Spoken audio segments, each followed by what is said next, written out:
Jika membahas soal Nabi Khidir alaihissalam, maka akan banyak bermunculan beberapa pertanyaan, terutama tentang apakah Nabi Khidir masih hidup hingga hari ini. Ada yang mengatakan masih hidup, ada pula yang mengatakan beliau telah wafat. Pada dasarnya, perbedaan pendapat ini sering menjadi perdebatan di antara para ulama, bahkan di kalangan orang awam. Nah, ada sebuah riwayat yang menceritakan bahwa sebab umur panjang Nabi Khidir alaihissalam adalah karena meminum air dari telaga yang disebut sebagai Ainul Hayat. Menurut beberapa ahli tafsir terdahulu, Ainul Hayat adalah air kehidupan yang bisa memperpanjang usia manusia. Barang siapa yang meminum airnya, walau hanya satu tegukan saja, maka hidupnya akan abadi.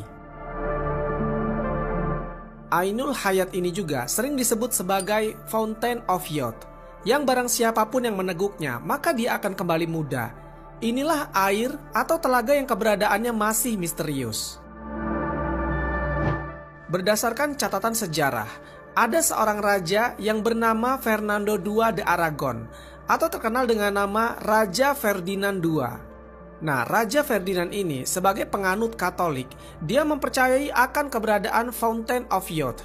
Dia mempercayai itu berdasarkan apa yang tertulis dalam kitab dan manuskrip-manuskrip kuno, yang dianggapnya hal tersebut tidak mengada-ngada.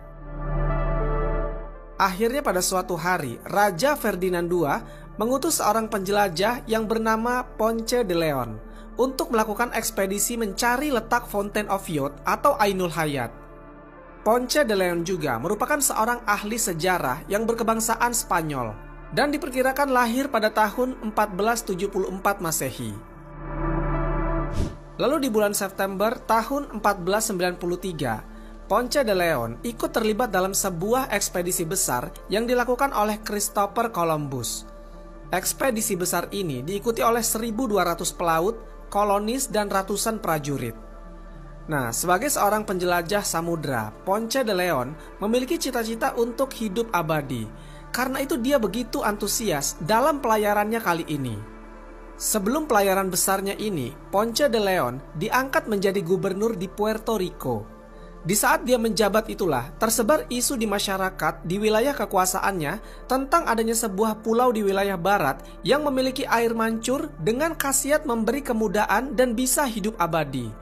Air mancur atau telaga itu konon juga mampu mencegah proses penuaan bagi siapa saja yang mandi atau meminum airnya.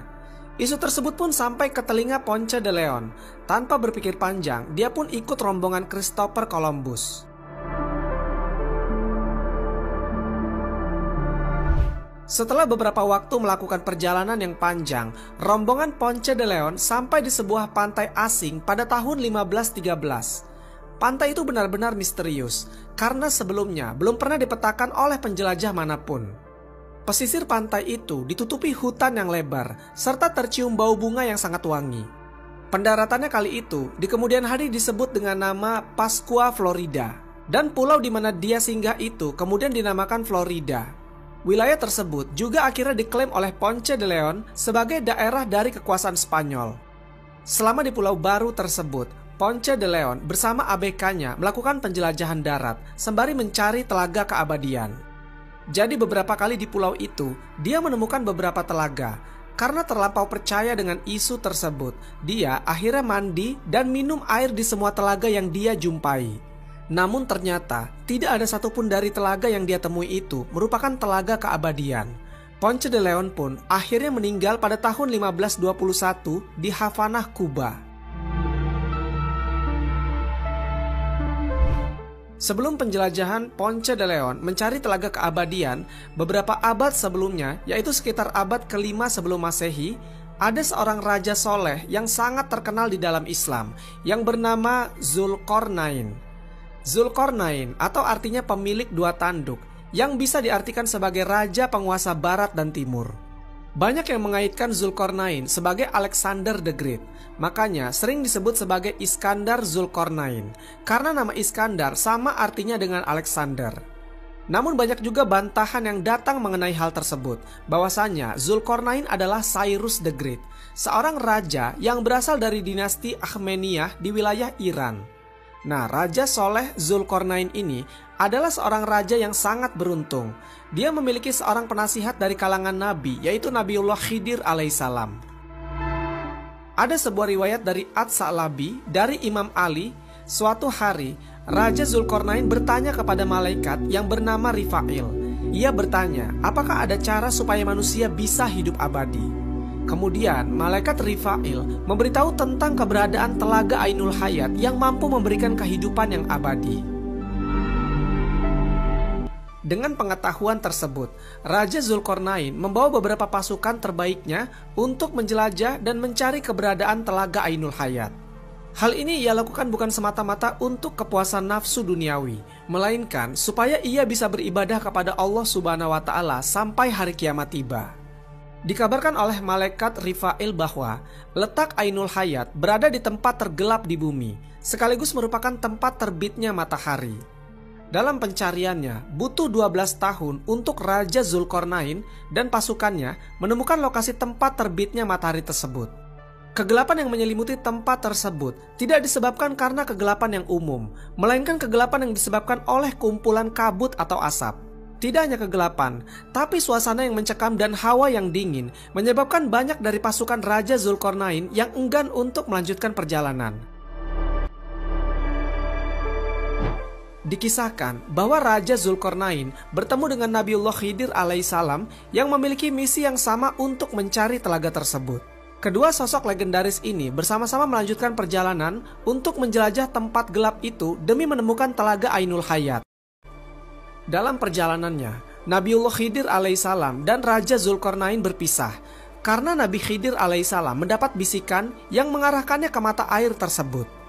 Saat mereka berjalan, Allah Subhanahu wa Ta'ala memberikan wahyu kepada Nabiullah Khidir alaihissalam. Sesungguhnya, Ainul Hayat itu berada di sebelah kanan jurang, dan Ainul Hayat itu aku khususkan untuk kamu. Setelah mendapatkan wahyu tersebut, kemudian Nabi Khidir berjalan menuju ke sebelah kanan jurang dan didapati olehnya Ainul Hayat yang dicarinya itu. Nabiullah Khidir alaihissalam lantas melepas pakaiannya dan menuju Ainul Hayat tersebut untuk mandi dan meminum airnya. Ia merasakan bahwa rasa dari air telaga Ainul Hayat sangatlah manis, bahkan lebih manis dari segala madu di dunia. Setelah ia mandi, Nabiullah Khidir lantas kembali mengenakan pakaian dan segera menemui Raja Zulkarnain yang sempat berpisah. Raja Zulkarnain tidak mengetahui apa yang telah terjadi, hingga Nabiullah Khidir alaihissalam menceritakan bahwa ia menemukan telaga Ainul Hayat. Dari kejadian tersebut, Raja Zulkarnain memahami bahwa Nabi Khidir alaihissalam merupakan sosok yang ditakdirkan untuk meminum air keabadian. Raja Zulkarnain tidak kecewa dengan apa yang telah terjadi dan menerimanya karena hal itu merupakan takdir dari Allah Subhanahu wa Ta'ala. Sejumlah ahli tafsir menyebutkan, berkat Ainul Hayat tersebut, Nabiullah Khidir diketahui masih hidup dan keberadaannya masih ada di bumi hingga hari ini. Kisah perjalanan mencari Ainul Hayat tersebut juga ditafsirkan dalam kitab Al-Futuhat Al-Ilahiyah. Namun, kisah ini juga memiliki beberapa penafsiran yang berbeda. Dalam tafsir An-Nasafi, disebutkan Zulkarnain pada mulanya mengetahui tentang Ainul Hayat dari kitab-kitab terdahulu, bahwa salah seorang putra Sam pernah meminum air dari Ainul Hayat, lalu dia hidup abadi hingga hari kiamat. Penafsiran itu berbeda dengan tafsir mengenai Zulkarnain yang mengetahui tentang Ainul Hayat dari malaikat Rifa'il dan Nabi Khidir. Pada dasarnya, tidak ada hadis sahih perihal kepergian Zulkarnain dan Nabiullah Khidir alaihissalam dalam mencari Ainul Hayat. Kisah ini juga dituturkan dalam Israiliyat, yaitu cerita-cerita yang sering dikisahkan oleh orang-orang Yahudi yang telah masuk Islam. Meskipun demikian, sebagian ulama berpendapat bahwa Ainul Hayat itu memang ada, dan Nabiullah Khidir alaihissalam masih hidup hingga hari ini. Di antara ulama-ulama tersebut yang mempercayai tentang hal ini yaitu As-Suyuti dalam kitab Qasais, Wahab bin Munabbih dalam Al-Mubtada, Imam An-Nawawi dan lainnya. Kisah tentang Ainul Hayat atau telaga keabadian atau juga Fountain of Youth sebenarnya tidak hanya terdapat pada kitab-kitab agama terdahulu, tapi ada beberapa sejarawan-sejarawan terkenal yang menulis di bukunya seperti Herodotus pada abad ke-5 sebelum Masehi, kemudian Roman Alexander pada abad ke-3 sebelum Masehi. Lalu kisah-kisah Prester John atau awal perang salib abad ke-11 atau 12 Masehi. Di beberapa riwayat menyebutkan tentang bagaimana awal mula telaga ini bisa terbentuk. Bahwasanya ketika Allah Subhanahu wa taala menciptakan dunia, Allah Subhanahu wa taala menurunkan beberapa tetesan air dari surga ke dunia. Salah satu tetesannya kemudian berubah menjadi telaga Ainul Hayat. Jika saja memang benar apa yang dikisahkan bahwa Nabiullah Khidir alaihissalam telah meminum air dari telaga keabadian, maka beliau pasti masih hidup hingga hari ini.